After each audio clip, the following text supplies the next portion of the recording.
Welcome to Arise Life, a community of believers being equipped, empowered, and released into their destiny. For more information, go to ariselife.org or follow us on Facebook, Twitter, or Instagram. Here's a really esoteric question. What is thankfulness? Can anybody give me a kid's definition of it? Kids would be Yeah, well, yeah. What do I got? Thankfulness? Yeah, what is thankfulness? Something that you like that God made. Something you Wow, like that's that deep, God made. Caleb. That's good. That's good.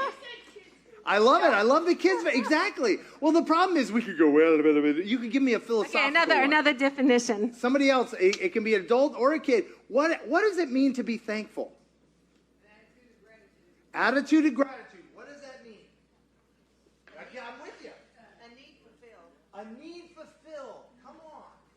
A need fulfilled. That's really good. Appreciation. God has done instead of everything that's wrong with the world. Focusing on all that God has done rather than what's wrong with the world. What was that? Appreciation. Yeah. Accepting what you have as enough. Ooh. Contentment, right? Contentment. Come on. What else?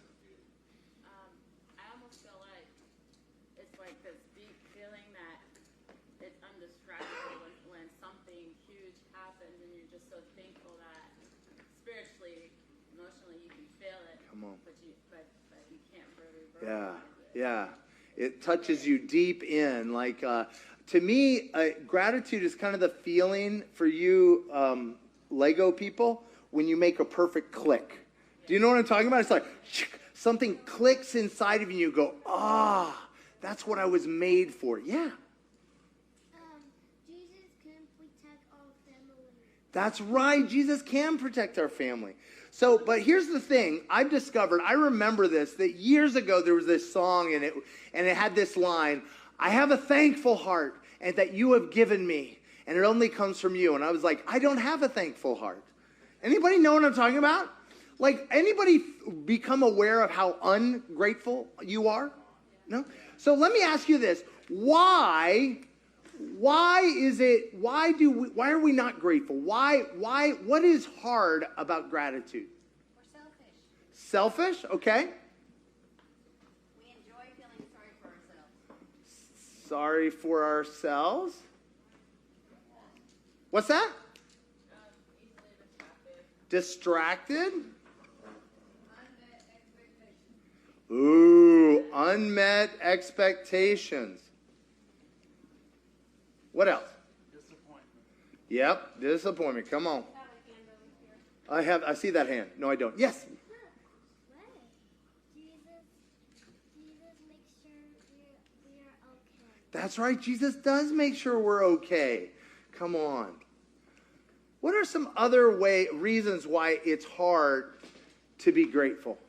We're focusing on the one bad thing we're like upset about. That's it. Focus on the bad. What else? It's hard for us to see something we can't see. Say that one more time. It's hard for us to see something, to see what, to believe for what we can't see. The ashes instead of the beauty. Woo! Oh, measure. I love this is the line I was mangling last week. Comparison is the death of joy. Come on. We have the wrong perspective. Oh. We have a portion of breakthrough, but not fullness. And so we don't rejoice. What else? Your own brokenness. Brokenness.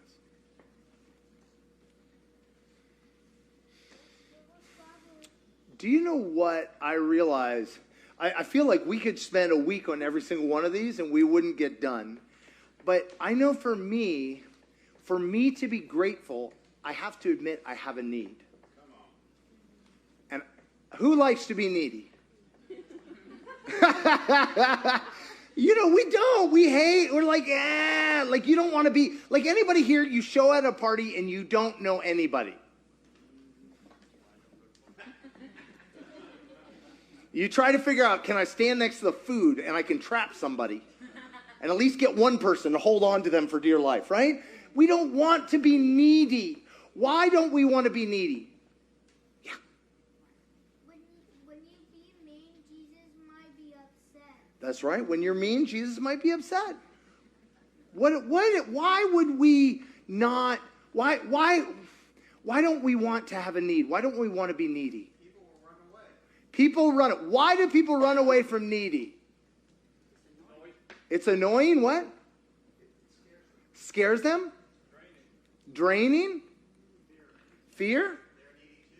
They're needy too. Ding, ding, ding, ding, ding, ding. You can't have what I got because I barely got enough for me today. Right? Needy means, I would submit, neediness means there's something wrong with me. Does that make sense? Oh, we're supposed to become self-sufficient. I forget. Which chapter of the Bible was that one in?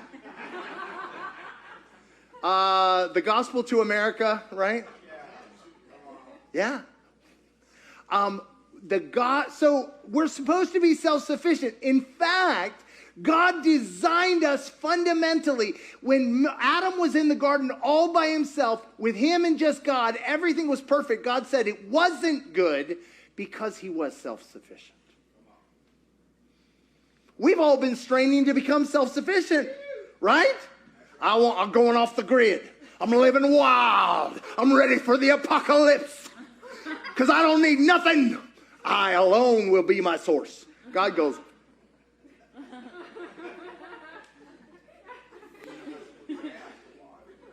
I don't want to have to need Jesus. Anybody found that if you follow Jesus, he takes you off the map? He takes you where you don't have enough on purpose? You're like, I was doing fine till I decided to follow you. Now I need people. I don't like that. Right? I cannot be thankful unless I admit I have a need. Anybody, did you do something for someone and they were unable to be grateful because they would have to admit that what you did was good for them? Nobody? Why? Okay, let me flip it around. Let's get it in our junk. Why is it hard sometimes to be grateful to other people? Can't receive. Why not? Pride? Your needs haven't been met. Your needs haven't been met? You always want to be right. You always want to be right. And you're afraid that by admitting they met a need, they're somehow looking down on you.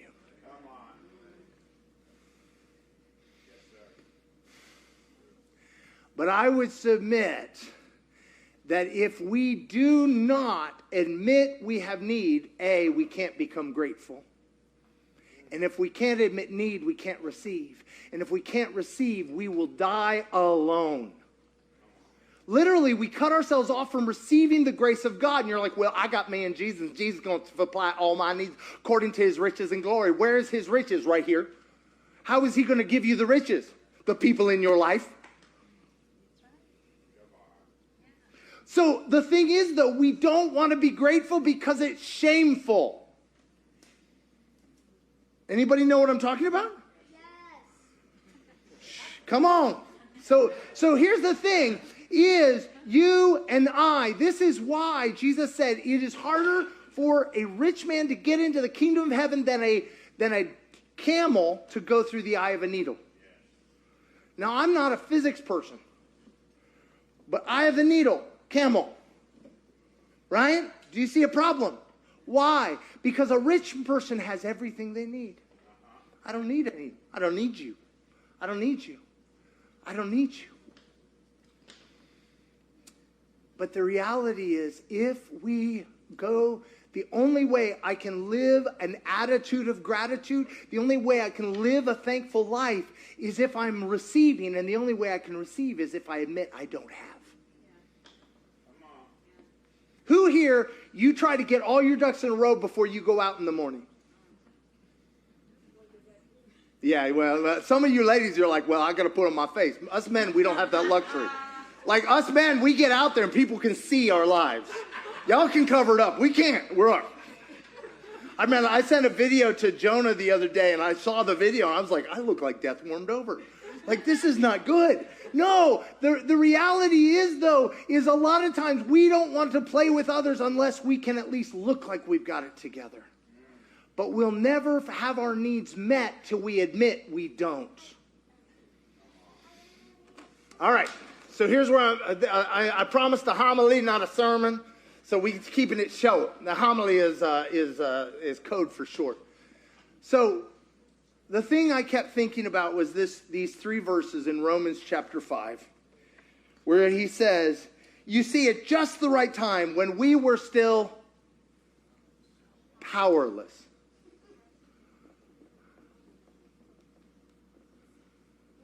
Christ died for who?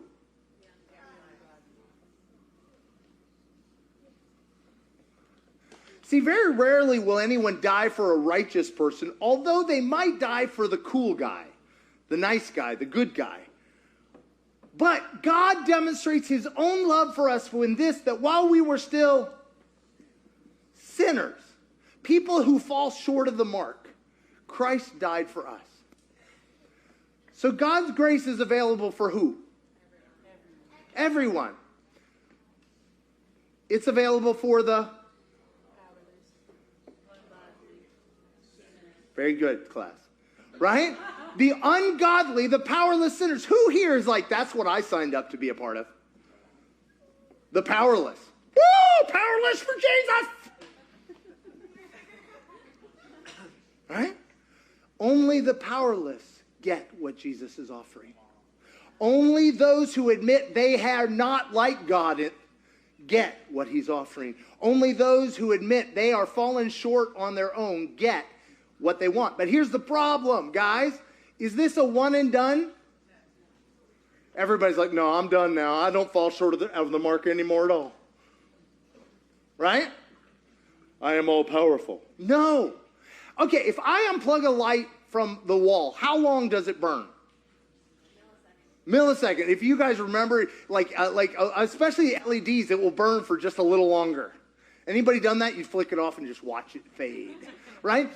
The reality is, if you and I unplug from Jesus and unplug from his body, we will glow for a minute. And then we go dark. I need you. I need him. I don't like that.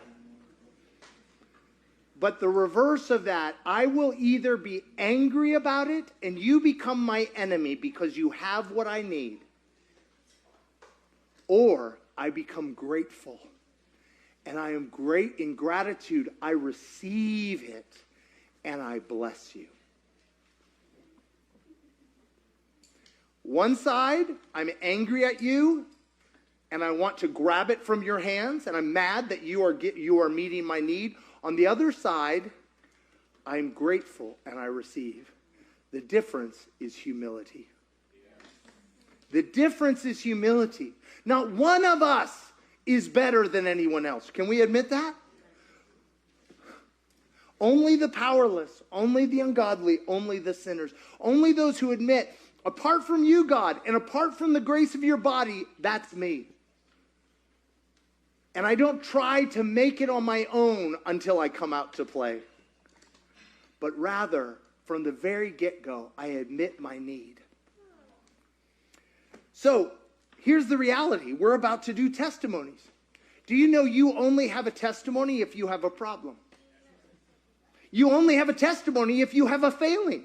You only have a testimony if you have a place where you ain't got it going on. In fact, you and I are the black velvet for the diamond of his grace. That's what a testimony is. Not I, but Christ in me, the hope of glory. And so that's why Jesus said, on the night that he was betrayed, I love this line in 1 Corinthians. He says, on the night that he was betrayed, it talks about this thing. Many of you know communion, the word used through the centuries for communion is Eucharist. You know what the word Eucharist means? Thanksgiving. This is our thanks. On the night that he was betrayed, Jesus took bread, and when he'd given thanks, he broke it. And he said, this is my body broken for you. Broken. How much did Jesus die on the cross? All the way. Held nothing back. He did not protect himself. Philippians says he took the form of a slave, right? He said that he had given thanks. He said, this is my body. Eat this, eat this in remembrance of me. Remembering your desperate need that I can't live apart from you. I can't live apart from your body. And going on, then he took the wine. In the same way, he took the cup and he said, this is the cup of the new covenant in my blood. Do this, drink it in remembrance of me. Take it in all the way. Do you know when you take something in, when you drink it, when you eat it, you're saying, I let you do whatever you want to me. I trust that it will be good. God, I receive you. And then he said, whenever we eat or drink, let us remember, do this. Let us proclaim his death till he comes. We're going to be taking communion right now. We're going to come around. I apologize. It is not gluten-free unless you have the supernatural power. You know, I will say, Paul said, if we give thanks, it cleanses our food of all demons. So that might include gluten. So if you, what? How, I think I will just give a loaf to. Yeah. So, or you want to go? Masha, biri. All right, Masha's going to be handing out the bread, and what you're going to do is you're going to pass it around to each other. And when you hand it to them, I want you to say this: this is his body broken for you. Because we receive communion from one another. This life we're called to live is not in isolation, showing up on a Sunday morning. It is a life lived out in here, out there.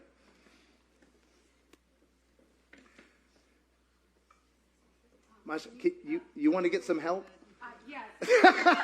This was apparently not thought out. Okay, this is like an example of needing Yeah. right and know that. Yeah. So again, who here is hoping that people will supernaturally know your need? You know what?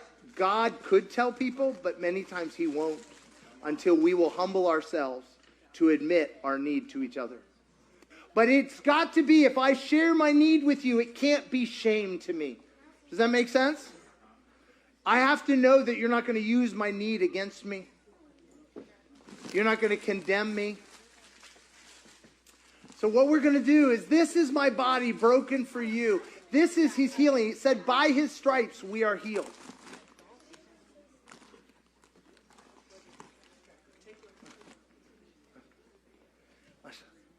Wait, where are you going? Продолжай. All right. Sorry, I thought they were already on the tables. My apologies.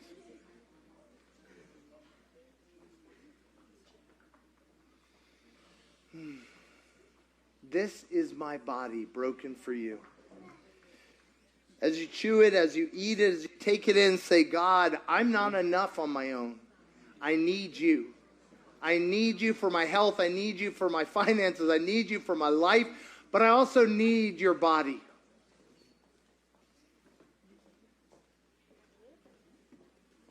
And do we have grace juice already? Okay, so then take the cup, if you would.